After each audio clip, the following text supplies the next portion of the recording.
Well, this is part of the frankenmerc build. So now that we got this up on my work table, we're going to be doing some things. I had a video of this at one point, but I seem to have had to erase it.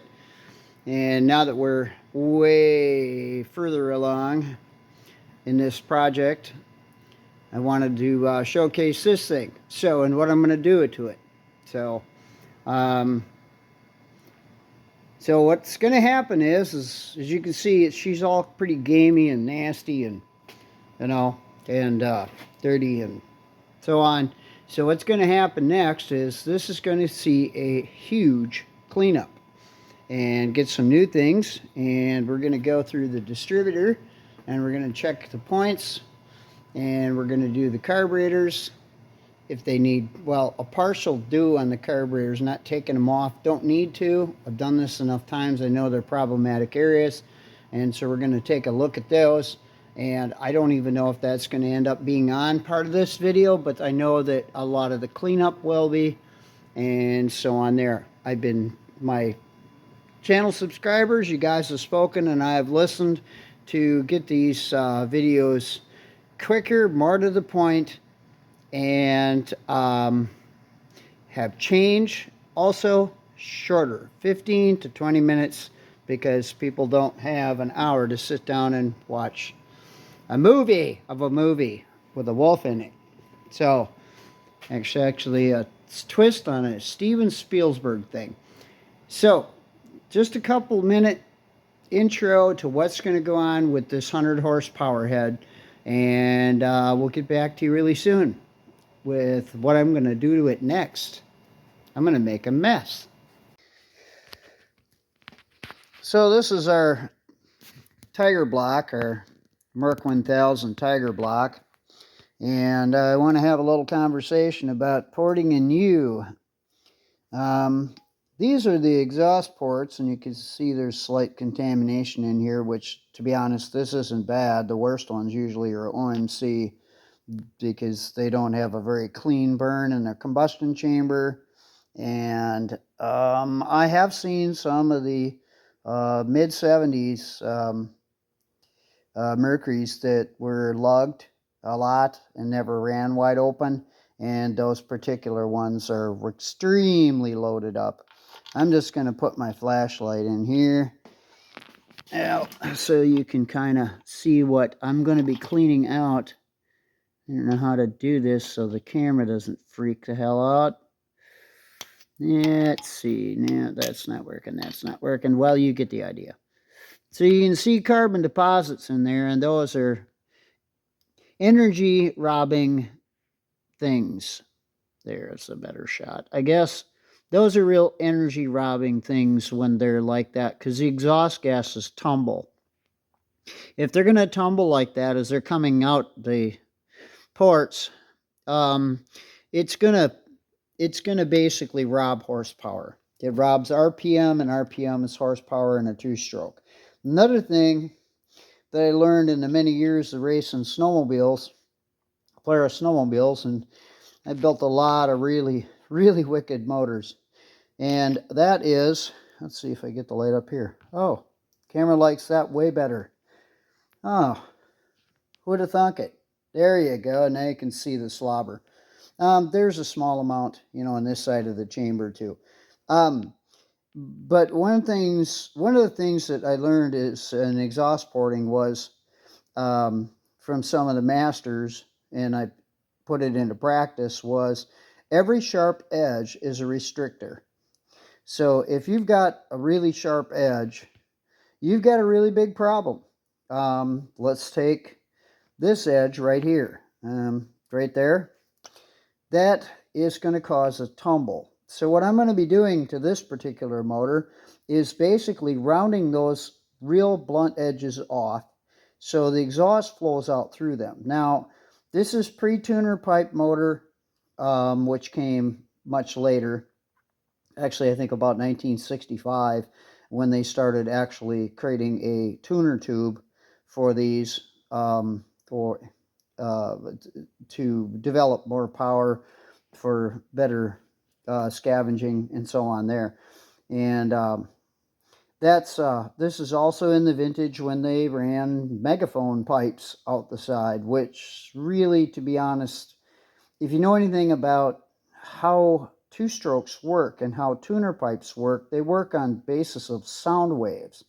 Okay, so the sound waves go into the tuner pipe, hit the back wall of the tuner pipe, reverberate backwards towards the port, exhaust port, and create the scavenging necessary for creating horsepower. So that's the whole concept. That's why you'll see a tuner pipe has a long tube that is fat. It comes to a point, and the reason is sound waves. Back in this time period, they didn't have the technology that we have today and fully understanding how to make power. So that's important. Now, another thing I'm going to tell you too that you don't want to do, which is extremely important, is these ports here. These are water ports. I believe this one here goes to this one right here goes to your water tail, if I'm not mistaken. No, I'm sorry. This one here shoots out and cools the drive shaft. I'm not sure. I think these just are an exhaust cooling spray at this point, and I know there is a port for there is a port that comes out for the water tail. I'd have to get the bottom pan to show you how that hooks up. So I don't really remember which one's which there, but these also create cooling for the hot exhaust gases to protect the drive shaft, the water tube that comes up and feeds it, because the water tube's going to, and this one's going to come in this area. So the water comes in here in the block here. Actually, I think I'll be right back. I'll get that so I can better explain how the water tail works, where it hooks up, and that sort of thing. So I'll be right back.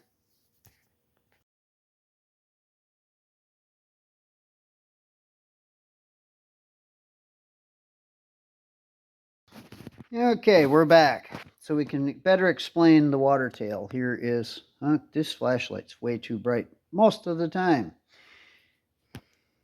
Okay, let's dim it down a little bit.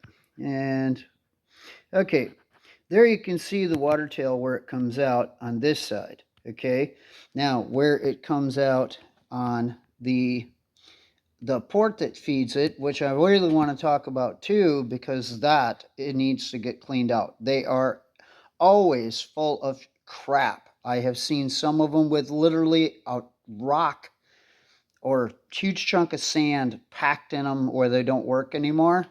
And that's an extremely common practice. How you cure that if the motor's all together is you take an air chuck and you put it in this hole. Let's see if I can get this away from here.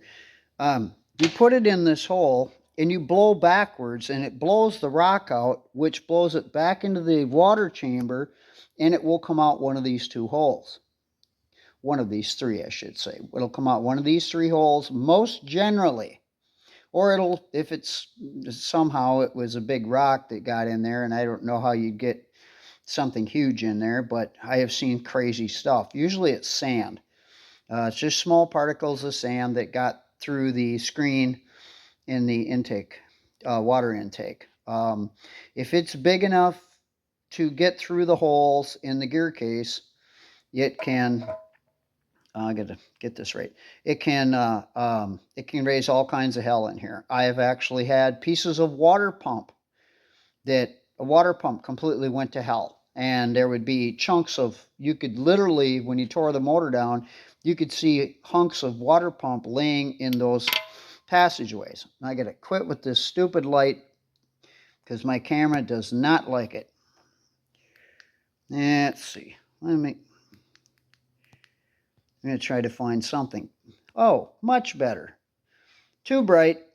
Okay, now you can really see what's going on. Okay, so now to better explain where that hole goes and where it connects up with the block, I got to take the pan off. So bear with me for a second here without dropping it on the floor and creating all kinds of problems.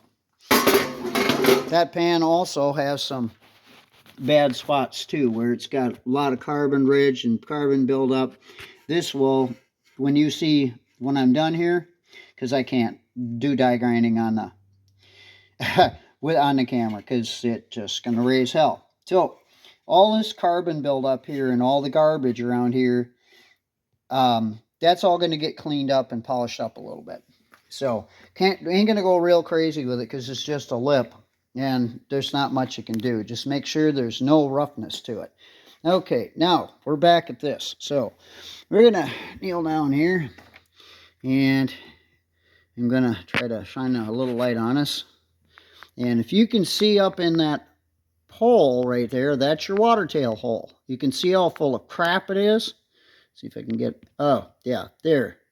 To give you an idea, well, it's 50% restricted at this point compared to what it's supposed to be. So how do we clean that? Well, you get a respective size drill bit and go in there with your drill bit on a hand tool, not a drill, just a hand tool, and go in there and very carefully clean that out. And there's crap that I can see that's lodged up inside there. It's just impossible for you to see it. But so that's a really big problem. And getting back into the ports, you know, the carbon that's laid up in these ports, there's just no cool way to do this.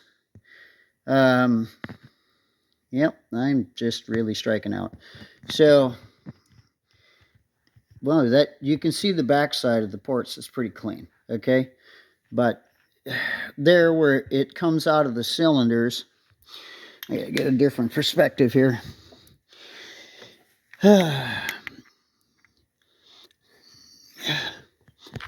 Okay. All right, we're going to start that again because I hit the wrong button. Okay, so where are the exhaust ports? Well, it's almost impossible for my light to do what it's supposed to do. But this is the bottom of the cylinder right here, okay? And in the bottom of the cylinder, there is exhaust ports, which is next to impossible for you to see by the camera, okay? So it's part of this. So, oh, Jesus Christ. Okay, see right there, those holes right there? Christ, this is a pain. See those holes right there? Okay, those are the exhaust ports, okay? These are actually fairly machined and polished. You don't need to do anything with them. Good Lord, this light just is really making me angry. Well, okay, so you can see those lips are kind of rounded right there as the exhaust comes out. So the exhaust just comes out here and bellows out into this area. Well, what's the first thing it's going to hit? It's going to hit right there. That extremely blunt edge. So, moving along to finish this discussion on what's going to happen is I will be taking down the blunt edge as I showed you earlier. I'm going to take down the blunt edge on, and don't overdo it. Just really, seriously, don't overdo it. Just radius this, clean it up inside here because it's really rough casting, and radius this, and don't take a bunch of meat away from where this stud is either. That's stupid. So just radius that rough edge right there. There we go. Radius the rough edge, radius the bottom edge, come over here, do the same thing on this side, is radius those out. Okay?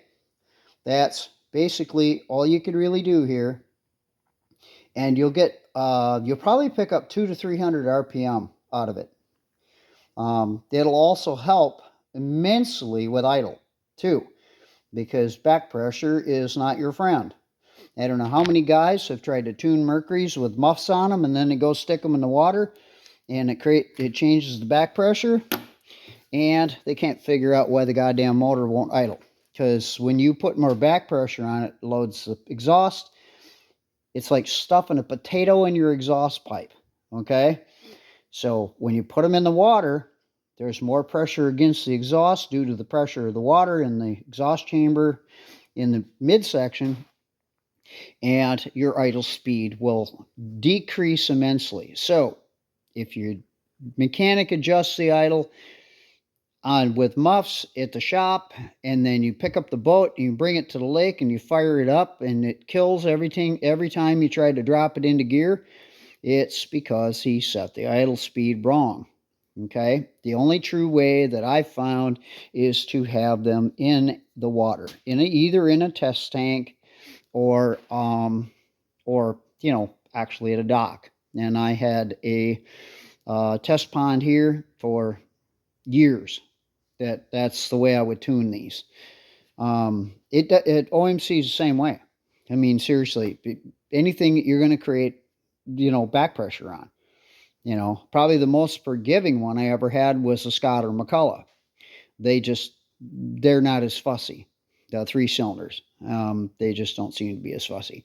Anyway, I spent a lot of time talking about the porting, the water jacket cleanup, the how the water flows through the block, and where it comes out, so it actually comes out and will actually end up in your out your tail.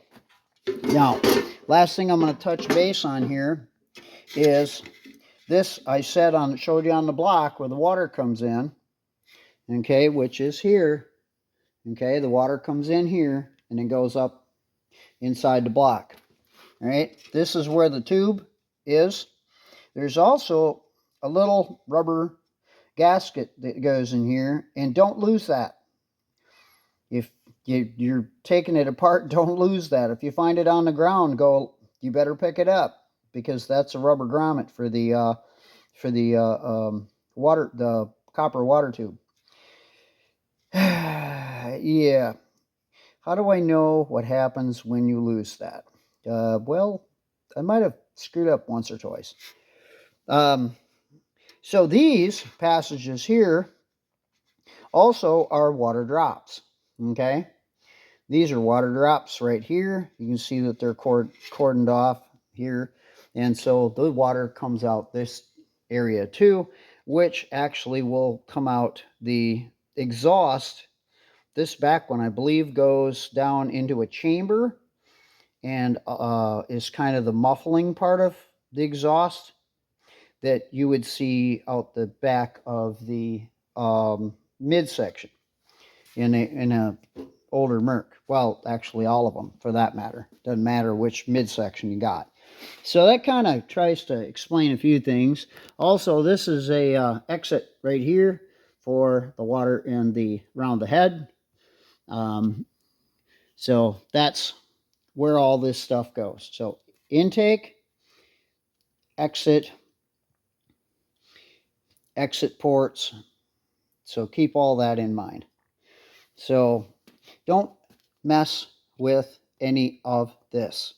Whatever you do, don't go cutting this down so this is really thin, because you can cut through this and end up with a hell of a mess on your hands. And the last thing you want is to try to redirect that water flow. That just will end in disaster. So I hope this helps explain how all this works and what I do to wake these guys up.